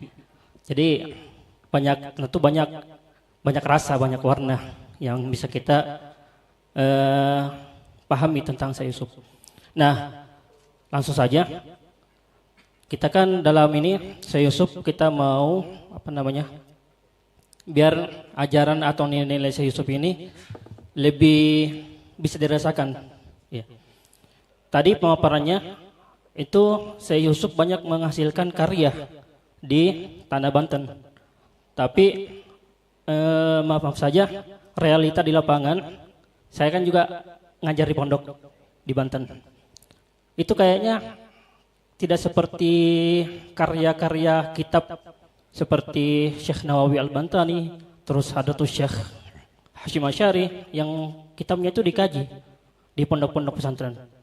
Nah, itu bagaimana menurut Bapak sekalian dan Ibu, biar kitab-kitab itu memang menjadi kurikulum di pondok pesantren. Jadi nggak eksklusif di bagian intelektual akademisi aja atau orang-orang yang punya akses teknologi. Jika memang diwujudkan dalam bentuk animasi atau segala macam. Mengingat Tanah Banten ini kan kulturnya pondok pesantren, kitab salafi gitu ya. Jadi bagaimana kitab-kitab karya yang memang dihasilkan di Tanah Banten ini itu bisa dinikmati oleh santri-santri di Banten ini. Mungkin itu saja. Terima kasih. Assalamualaikum warahmatullahi wabarakatuh. Waalaikumsalam warahmatullahi wabarakatuh. Prof, mau langsung ditanggapi. Terima kasih Pak Inar, Pak Muhammad Inar dari Angkatan Muda Syekh Yusuf. Menurut saya ada dua hal ya. Yang pertama, jadi mengapa sih karya-karya Syekh Yusuf meskipun berbahasa Arab kok tidak seperti karya-karya Syekh Nawawi Al-Bantani misalnya yang dikaji di hampir seluruh lembaga pendidikan Islam tradisional di Indonesia, pesantren misalnya ya. Padahal karya-karyanya berbahasa Arab juga gitu. Yang pertama kalau menurut saya karena genre karya Syekh Yusuf itu tidak di wilayah syariat, tidak di wilayah fikih gitu, tetapi di wilayah tasawuf gitu. Saya membaca Zubdatul Asrar, Qurratul Ain, Nafha As-Sailaniyah dan seterusnya itu memang cantolannya itu ke pemikiran-pemikiran tasawuf yang Syekh Yusuf ingin mencoba menjelaskan kontroversi tasawuf falsafi yang di abad ke-17 itu memang masaknya kontroversial, ya kan? Karena wahdatul wujudiyah itu kan sebelumnya kan dianggap itu tidak boleh disebarkan untuk umum bahkan. Kasus misalnya Syekh Abdurraub Singkel yang menulis Tanbih Al-Masih itu mengklarifikasi tersebarnya kitab At-Tuhfah Al-Mursalah karangan Al-Burhanpuri tentang martabat 7 itu menyebabkan di Aceh itu kan sampai ada fatwa dari gurunya Syekh Yusuf sendiri, Syekh Ar-Raniri gitu, bahwa kitab-kitab itu sesat, kemudian dibakar dan pengikutnya bahkan boleh dibunuh kan begitu ya. Nah, Syekh Yusuf hadir itu dengan wahdatus syuhudnya atau tadi wahdatus samad. Syekh Yusuf itu tegas menjelaskan tadi ke dalam manuskripnya bahwa tasawuf itu harus beriringan dengan syariat. Mengapa ini ditekankan? Karena Hamzah Fansuri dan Al-Sumatrai itu lebih menekankan aspek aspek penyatuan dengan Tuhannya, wujudiyah gitu. Bagi Syekh Yusuf, kita itu memang selalu tidak akan bisa pisah dengan Tuhan. Makanya konsepnya ada dua, ada ihatatul ma'iyah, ada ma'iyatul ihatah. Ihatatul ma'iyah, ihatah itu kan Tuhan itu ada di sekeliling kita semuanya. Dan ma'iyah bersama dengan kita. Lalu dibalik menjadi ma'iyatul ihatah, itu jelas sekali konsepnya. Tetapi walaupun Tuhan itu lebih dekat kan daripada urat leher kita, tetap kan rijalu hadzal maqam la yatrukuna syariah, tidak boleh meninggalkan syariat. Nah, pelajaran yang begini nggak bisa diajarkan di semua pesantren gitu. Jadi kurikulumnya itu kurikulum tingkat tinggi gitu. Nah, makanya kalau Syekh Nawawi kan bermainnya tentu ini bukan soal mana yang lebih unggul, ini soal pilihan. Syekh Nawawi Al-Bantani itu memilih pada bidang syariat, kitab Kasyifah misalnya, itu tentang toharoh, tentang apa, itu wajib lah gitu. Nah, itu gitu. Yang kedua alasannya menurut saya, secara sanad keilmuan, kalau Syekh Nawawi Al-Bantani itu guru bagi masyayikh, Syekh Khalil Bangkalan, Hadratus Syekh Hasyim Asy'ari gitu kan, yang masyayikh di Jawa yang mendirikan pesantren gitu. Sehingga ya supaya sanad keilmuannya nyambung, ya deh gitu. Saya di Cipasung ya dengan Kiai Ilyas Ruhyat, dengan Kiai Abun, itu kalau ditelusuri itu sama nyambungnya itu. Di pesantren kami, di pesantren Al-Hamidiyah juga Kiai Syaihu ke Mbah Lasem, nyambungnya sama juga gitu ke Hadratus ke Kiai Syekh Nawawi. Jadi sanad keilmuan penting. Nah, Syekh Yusuf Al-Makassari itu tidak seperti itu. Jadi murid-muridnya itu bukan mereka masyayikh yang mendirikan pesantren-pesantren secara langsung, tetapi para sufi juga. Gitu. Kalau para sufi ya memang pada konsep-konsep spiritualitas gitu. Nah, lalu untuk siapa dong kalau begitu karya Syekh Yusuf itu? Ya, yang pertama tentu untuk mereka yang concern dengan pemikiran spiritualitas Islam Nusantara itu seperti apa sih? Aduh, kalau menurut saya itu karya Syekh Yusuf itu harus banget dikaji oleh, ya pesantrennya Ma'had Ali lah, boleh lah. Ma'had Ali atau mahasiswa, menurut saya itu wajib banget. Karena filsafat Islam Nusantara itu sebetulnya belum banyak terelaborasi. Konsep ihatatul, bahkan sekarang itu begini. Besok nih tanggal 16 Mei saya di Kuala Lumpur, saya akan workshop dengan Mas Halim namanya. Dia mahasiswa PhD di Georgetown University. Dia akan mempresentasikan temuannya. Dia menemukan satu manuskrip yang judulnya itu Al-Haqiqah Al-Muwafiqah Lis-Syari'ah. Itu syarah terhadap At-Tuhfah Al-Mursalah ila Nabi, karangan Syekh Fadlul Al-Burhanpuri. Jadi ini saya secara singkat ya, maaf ya. Al-Burhanpuri itu kan yang mengarang Martabat 7 yang kemudian kontroversial sama Ar-Raniri dianggap sesat. Nah, tetapi Al-Burhanpuri sendiri memberi syarat terhadap karangannya sendiri. Enggak, itu yang saya maksud bukan itu. Yang saya maksud itu bukan bahwa kalau sufi itu sudah tinggi kemudian boleh meninggalkan sholat. Bukan itu. Beliau nulis Al-Haqiqah Al-Muwafiqah Lis-Syari'ah. Ini soal salah paham saja. Karena ajaran tasawuf ini diajarkan kepada orang awam yang fikihnya belum selesai. Nah, makanya itu tidak boleh, kira-kira begitu. Makanya ya karangan Syekh Yusuf ya untuk kalangan tertentu saya kira. Makasih. Baik, terima kasih Prof. Oman atas penjelasannya. Bu Musdalifah barangkali ada yang akan disampaikan.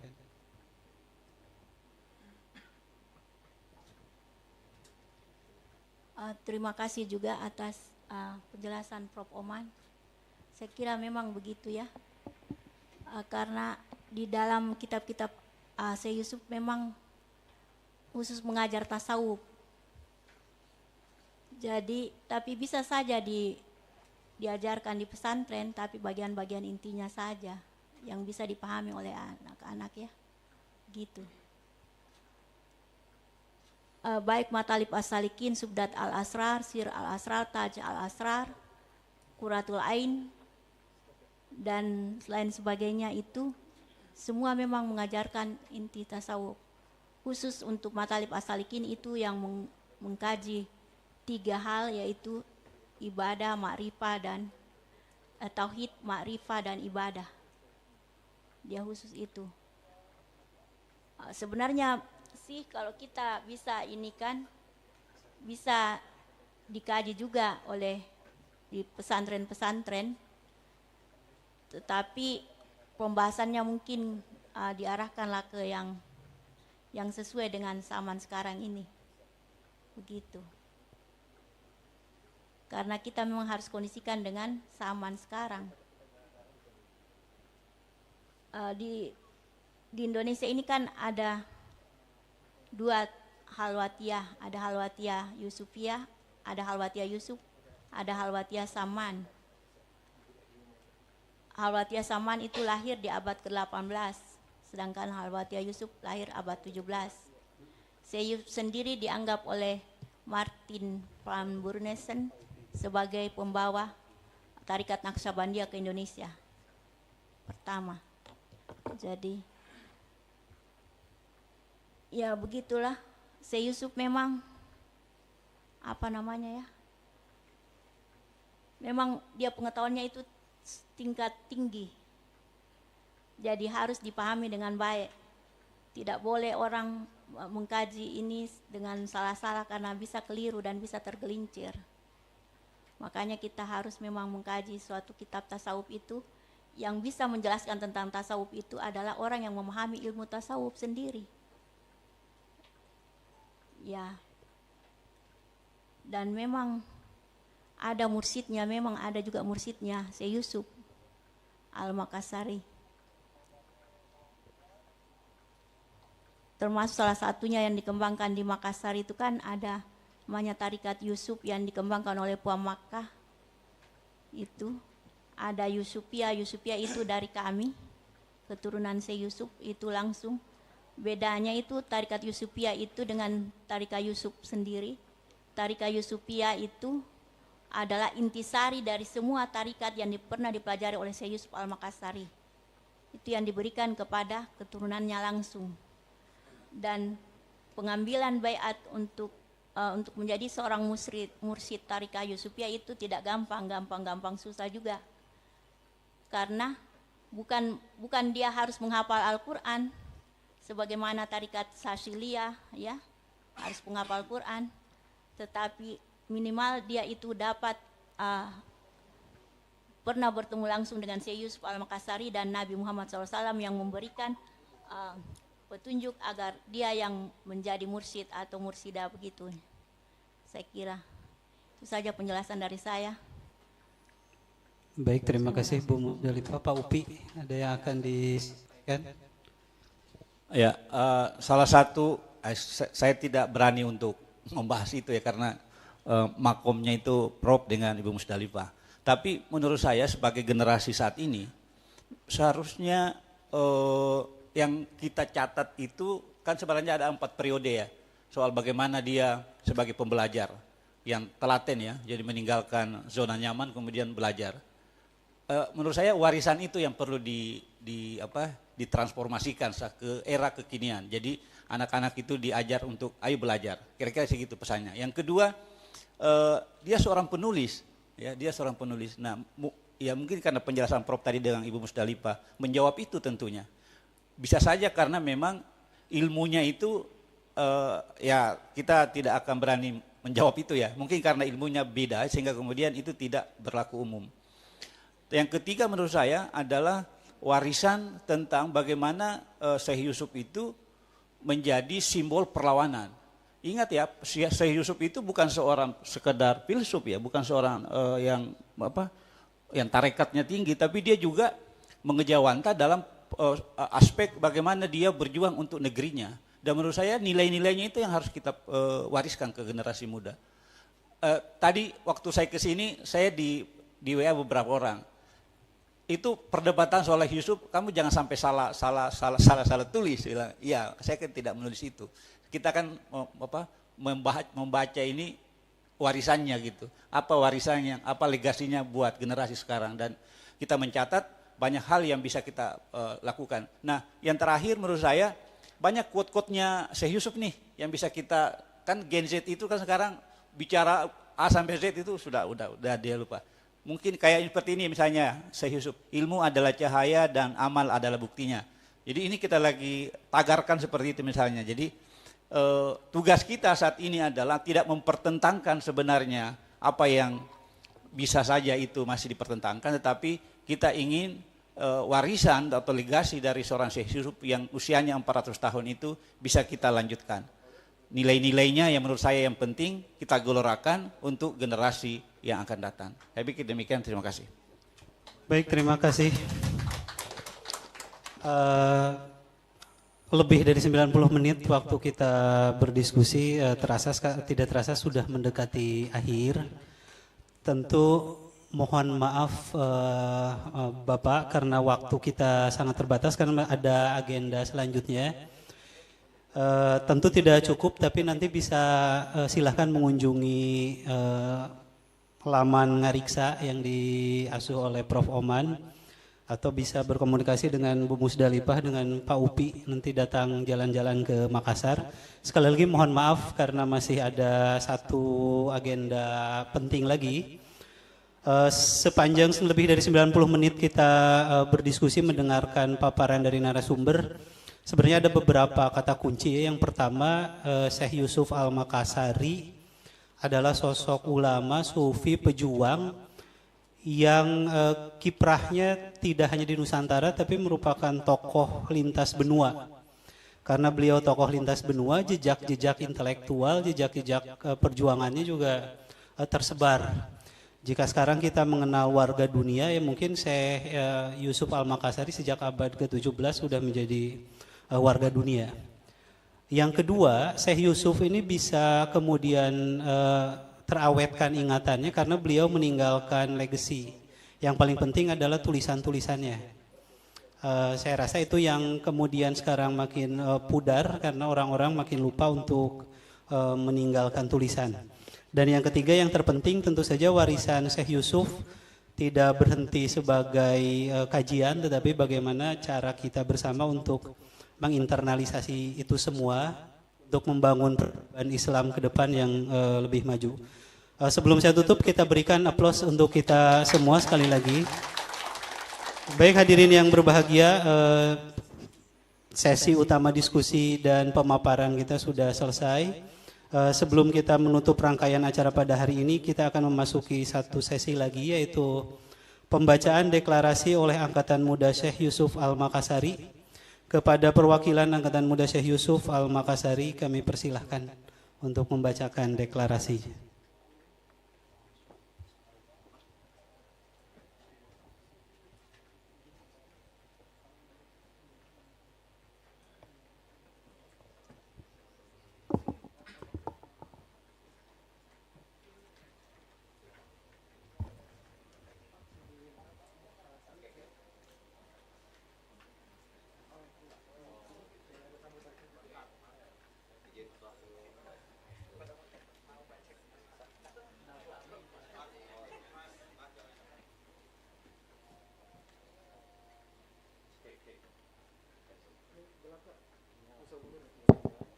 Assalamualaikum warahmatullahi wabarakatuh. Izin Pak Direktur dan seluruh hadirin, para narasumber, guru saya Prof. Oman yang banyak memperkenalkan saya dengan Syekh Yusuf, Kak Keke, kemudian Bu Musdalifah, Kak Upi. Kak Upi ini teman berjuang, sama polisi aja beliau nggak takut ya, apalagi sama yang lain gitu. Saya belajar keberanian mungkin juga karena tadi terinspirasi dari Syekh Yusuf Al-Makassari itu, karena sama yang lain gak takut. Jadi perkenalan saya sama Syekh Yusuf Al-Makassari ini sejak 2018. Waktu itu saya mendampingin Pak JK sebagai wakil presiden ziarah ke makamnya di Cape Town. Waktu itu saya di Dewan Masjid Indonesia dan sampai hari ini mungkin 15 kali pertemuan ya. Dengar nasihat-nasihatnya Prof. Oman, ajak beliau keliling Sulawesi Selatan, lihat bedanya manuskrip kuno dengan yang baru dan seterusnya itu, sehingga terakhir dikasih amanah sama Kak Keke dan senior-senior di Ikatan Goa untuk mendirikan Angkatan Muda Syekh Yusuf ya. Jadi organisasi ini semacam izin Bu Musdalifah, semacam organisasi yang mengumpulkan teman-teman muda yang punya peduli agar nilai-nilai kepahlawanan Syekh Yusuf ini bisa terus abadi lah ya. Kita pelantikannya waktu itu di Banten juga Pak Direktur oleh Pak Gubernur ya. Jadi teman-teman Banten alhamdulillah Bung Supri dan kawan-kawan ini waktu itu banyak juga anak-anak muda di Makassar, di mana-mana lah sekarang alhamdulillah. Nah kemarin Kementerian Kebudayaan sama Mbak Ani ini diminta untuk ikut berkontribusi dan mungkin ya inilah sedikit kontribusi kita buat tanda kutip mungkin menyatakan dukungan gitu ya. Mumpung bukan musim politik Pak Direktur. Kalau musim politik deklarasi bahaya ini. Jadi gimana tadi saya bacain gitu ya.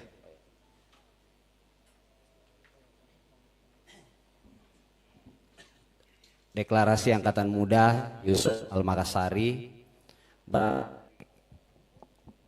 berangkat dari keyakinan bahwa nilai-nilai budaya merupakan aset strategis masa depan bangsa, seperti di satu cek lantai satu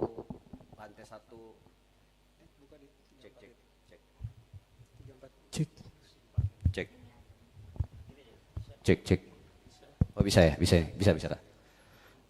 Di lantai 1 Kementerian Kebudayaan kan budaya adalah masa depan. Kami dari Angkatan Muda Syekh Yusuf Al-Makassari menyatakan, satu, tentu saja kami ingin terus mengambil peran strategis sebagai penggerak utama dalam merevitalisasi nilai-nilai perjuangan Syekh Yusuf Al-Makassari agar tetap hidup, relevan dan diaktualisasikan oleh generasi muda dalam kehidupan masa kini. Kedua, mengembangkan pendekatan edukatif, kreatif, inovatif, dan partisipatif tadi yang mungkin sudah disampaikan oleh Kak Upi dan para narasumber lain dalam mengenalkan Syekh Yusuf Al-Makassari kepada generasi muda sehingga nilai budaya tidak hanya dipahami tetapi diwujudkan menjadi karakter bagi masyarakat. Ketiga, kita berkomitmen untuk menjadi mitra strategis Kementerian Kebudayaan Republik Indonesia dalam membangun kolaborasi lintas wilayah dan lintas negara khususnya antara Indonesia dan Afrika Selatan guna memperkuat hubungan budaya dan meneruskan nilai-nilai perjuangan dan kepemimpinan dari Syekh Yusuf Al-Makassari sebagai warisan bersama kedua negara. Banten 28 April 2026, izin nanti Pak Direktur mungkin biar kita sama-sama mengenang masa-masa ini Pak Direktur.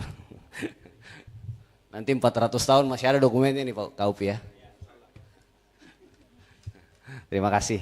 Assalamualaikum warahmatullahi wabarakatuh. Waalaikumsalam warahmatullahi wabarakatuh. Terima kasih atas pembacaan deklarasi dari Pak Arief. Selanjutnya kami mengundang Pak Direktur untuk bersama-sama menandatangani deklarasi.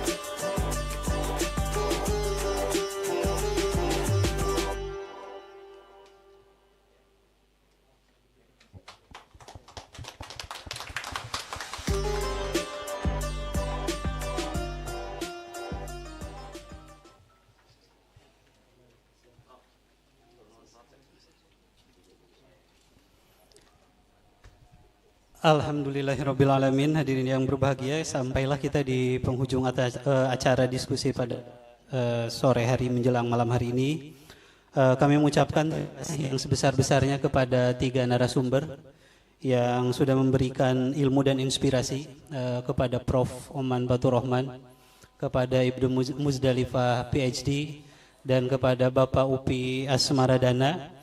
Ucapan terima kasih kami sampaikan juga kepada para pihak yang telah mendukung kegiatan ini, Kementerian Agama Republik Indonesia, Bait Al-Quran dan Museum Istiqlal, Perpustakaan Nasional Republik Indonesia, Arsip Nasional Republik Indonesia, dan pemerintah Provinsi Banten. Saya Angga Pusaka Hidayat sebagai moderator pada acara sore hari ini mengucapkan terima kasih dan mohon maaf apabila ada kesalahan. Alhamdulillahirrabbilalamin. Assalamualaikum warahmatullahi wabarakatuh.